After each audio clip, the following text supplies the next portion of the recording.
Wallis had no birth certificate, nor was there a newspaper announcement of her birth, although it probably took place on June 19, 1896. She was born in a cottage at a fashionable resort that happened to sprawl across the meeting of 4 counties, 2 in Maryland, 2 in Pennsylvania, such that she literally came into the world on both sides of the Mason-Dixon line. Wallis's parents both came from distinguished families, and both had supported the Confederacy, but neither family approved of their marriage. Her mother's Warfields looked down on her father's Montagues, who they believed to be below them. Wallis's father died 5 months after she was born. She grew up in Baltimore, with her mother always dependent on the Warfield fortune, which was meted out in small, irregular amounts by Wallis's controlling Uncle Saul. She went to the most prestigious preparatory school in Maryland, Oldfields, where she got a reputation for smoking, sneaking out, and having boyfriends. While she displayed a strong and outgoing personality that made her magnetic to some of the girls, in particular her best friend, Mary Kirk. That same disposition offended most adults, including Mary's family. Just after graduation, Wallis went to live in Pensacola, Florida, with her cousin Corinne, whose husband, a U.S. Navy captain, had just been appointed head of the then-new Pensacola Air Base. This sort of excitement suited Wallis, and she almost immediately fell in love with an officer at the base, Lieutenant Earl Winfield Spencer, known as Win, and married him. There are several theories related to the possible sexual abnormalities that may have contributed to the ways in which Wallis approached others and the choices she made in her life. Among these theories, the most dependable seems to be the one that originated from her biographer, Michael Bloch, who lived in her house in Paris while she was still alive and consulted with her doctors. Bloch thought she may have androgen insensitivity syndrome, which means she would have been born with an XY chromosome, genetically male, but with receptors that were insensitive to testosterone, so that she developed as female. People who have this condition are considered female by doctors, but they do not have ovaries or a uterus, and therefore cannot have children. If true, the condition may have contributed to the development of her angular features, and Wallis's lifelong obsession with being thin, lest it become obvious she didn't have a waistline, and of course, that through 3 marriages she never had children. According to one biographer, she told her good friend Hermann Rogers, who gave her away at her wedding to the Duke of Windsor, that she had never had sex with her first 2 husbands, nor had anyone been allowed to touch her below her personal Mason-Dixon line. Nevertheless, Wallis was a talented and notorious flirt, lit up by men in a way she never was with women, so much so that Win Spencer's sister said of her, she could no more keep from flirting than breathing. Because Win was in the military, the couple moved frequently. He drank heavily and was at times abusive, and it's likely that Wallis's flirting and failure to produce children, or perhaps have a sexual relationship of any kind, contributed to the disintegration of their marriage. But Wallis dropped the idea of pursuing a legal divorce when Win was posted to China. When Win wrote and asked Wallis to come to China to try to make the marriage work again, she went, and in 1924, she arrived in Hong Kong. Things didn't work out with Win, but Wallis didn't go home. She went to Shanghai. Wallis called this period in her life, single and in China, her Lotus Year, where she perfected the social skills she would depend upon for the rest of her life, using sometimes distant contacts to go where she wanted and to obtain access to the most fashionable parties.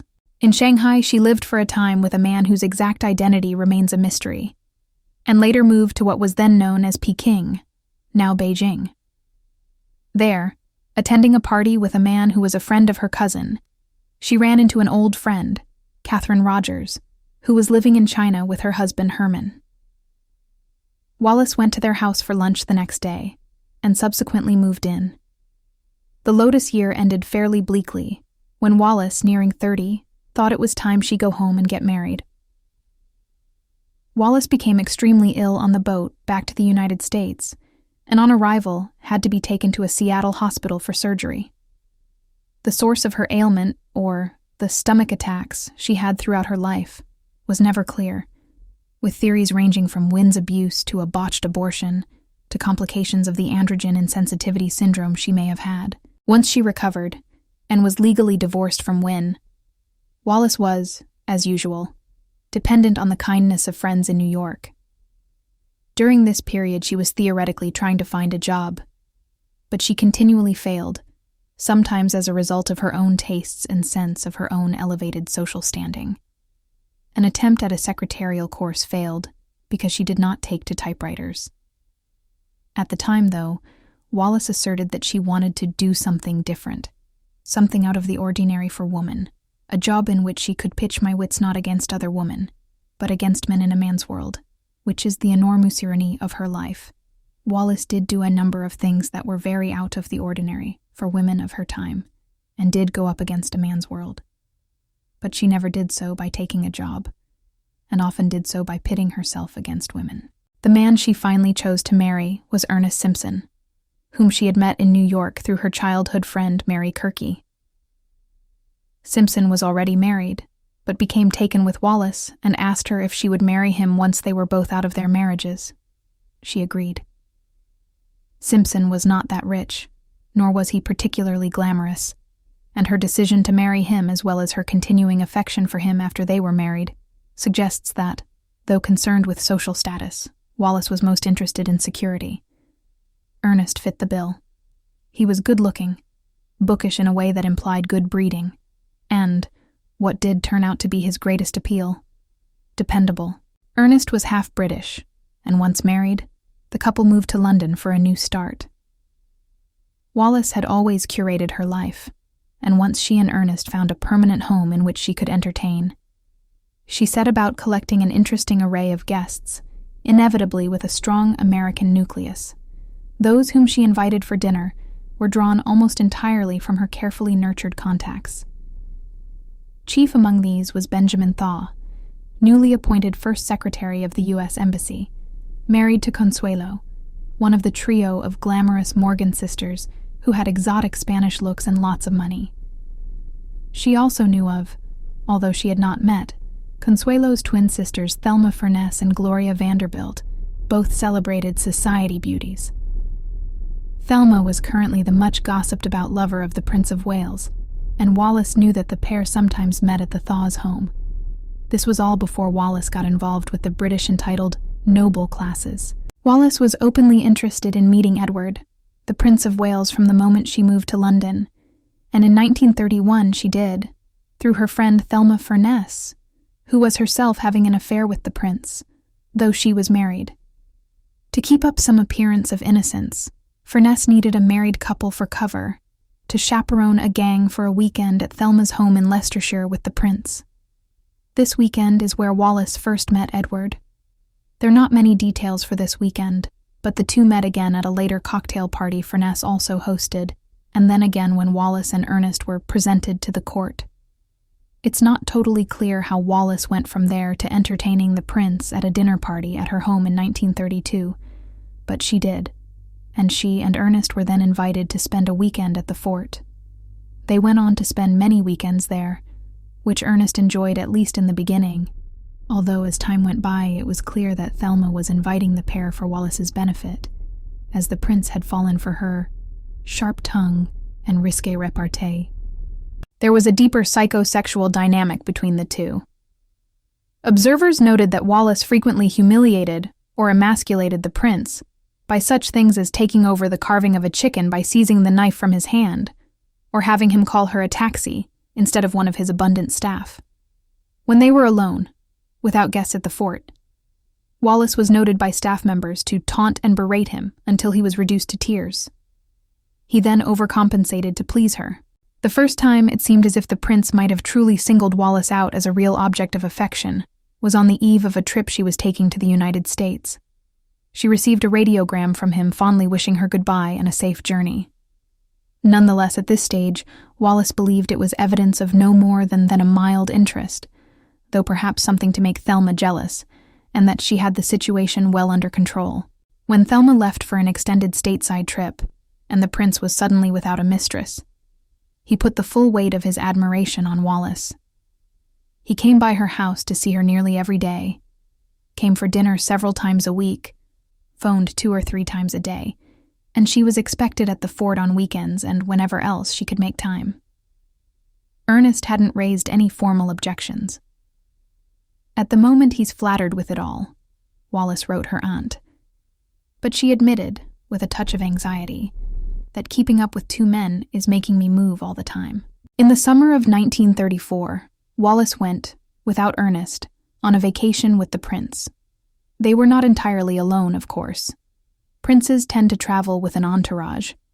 Wallis's Aunt Bessie went with them to Biarritz, and the Rogerses went with them when the whole group went cruising on a friend's boat, but Wallis later wrote of the trip. "Perhaps it was during those evenings off the Spanish coast that we crossed the line that marks the indefinable boundary between friendship and love." The royal opinion can be summed up the report from Honor John Aird, who was along for the vacation as a staff member, and who was offended by Wallis's brash behavior and by the prince's apparent adoration for it. By the end of it, Aird wrote, "The prince had lost all confidence in himself and follows Wallis around like a dog. After the trip, the prince insisted on presenting Wallis before the king and queen, reportedly began paying Wallis an income, and at the same time began gifting her an ever-expanding collection of jewelry, a topic of much gossip in London. It becomes a matter of interpretation at this point as to who was pulling what strings. The old guard disapproved and abhorred the idea of Wallis as queen. The newer guard found the idea exciting because it meant there was a way for nearly anyone, into the royal family. The royal family itself wanted her gone, and of course commissioned an investigation. But then, in the investigation, it came out that Ernest himself was fine with the whole arrangement, because he expected the prince to become king soon, at which point he imagined he would have his wife back and be awarded high honors. After the death of his father, the prince became Edward VIII, and immediately horrified the royal staff by insisting that he stand next to Wallis at the ceremony of his own proclamation by the Garter King of Arms. He barely read the papers, took 5-day weekends with Wallis at the fort, and when in London shut himself in with her. He became more and more attached. Meanwhile, civil war broke out in Spain, and Hitler violated the Treaty of Versailles for the first time as he continued to militarize Germany. The king was, during all of these events, mainly concerned with finding a way to make Wallis his queen, facing the vehement opposition of his family and the fact that Wallis was still married to another man. Wallis eventually took a trip to Paris with a friend to escape him, in part because she hated the pressure on her, with the king constantly telephoning her, relying on her. She felt she was losing control of the situation and wanted to get Ernest back as her husband. One night in February, Ernest and his friend Bernard Ricketson Hatt, the editor-in-chief of Reuters, were at dinner with the king when Ernest finally asked him if he intended to marry her. The king apparently stood up and said, "Do you really think I would be crowned without Wallis at my side?" He and Ernest then reached what an accommodation, that Ernest would let go of Wallis if the king would agree to take care of her. When Edward told his secretaries and his mother that, after much thought, he had decided to abdicate and marry Wallis, they remonstrated with the him, calling up the obvious argument of duty and responsibility. His answer was, "The only thing that matters is our happiness." Wallis was enamored primarily with the prince's lifestyle. Ernest's business suffered after the crash of 1929, so what had always been his advantage, security, wasn't what it had once been, but not necessarily of him.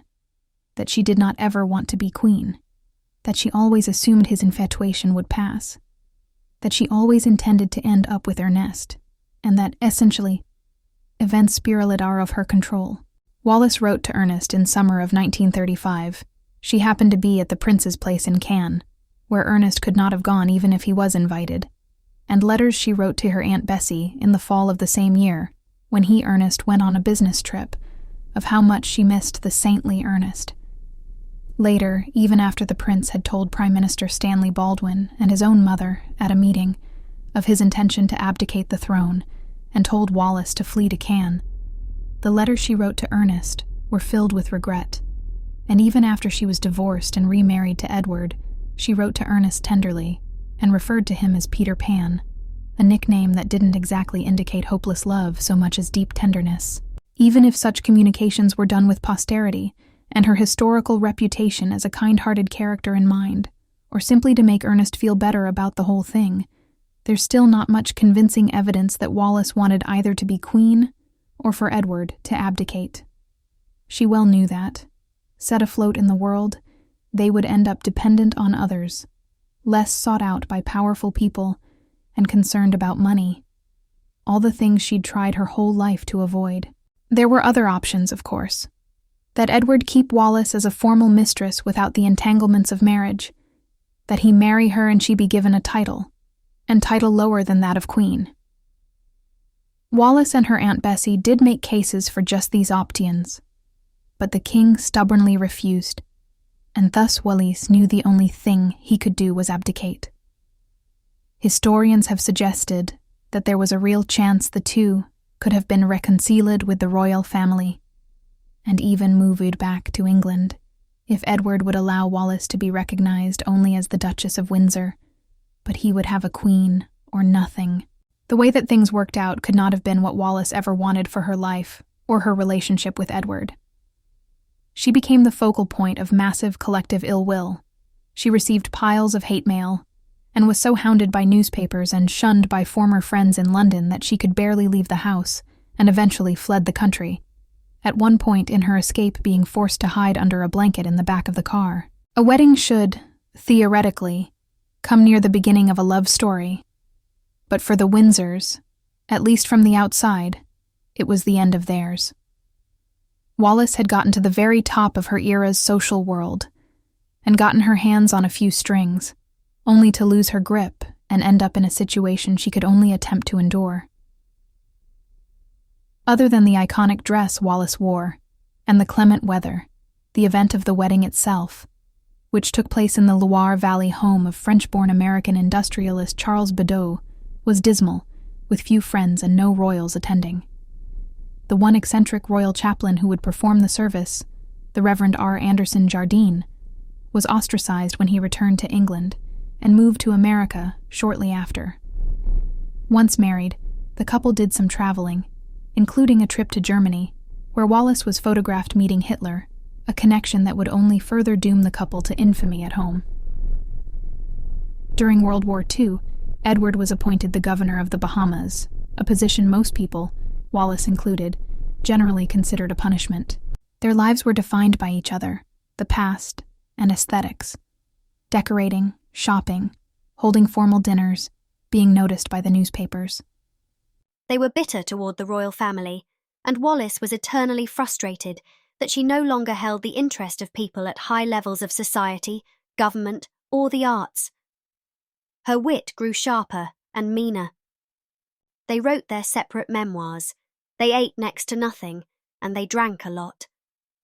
Nothing else in his life gave Edward any sense of achievement other than his marriage to Wallis. For her, the slavish devotion was at times claustrophobic, and she was not afraid to show it. But love is impossible to define, and in their case especially so. Few who knew them well described what they shared as love.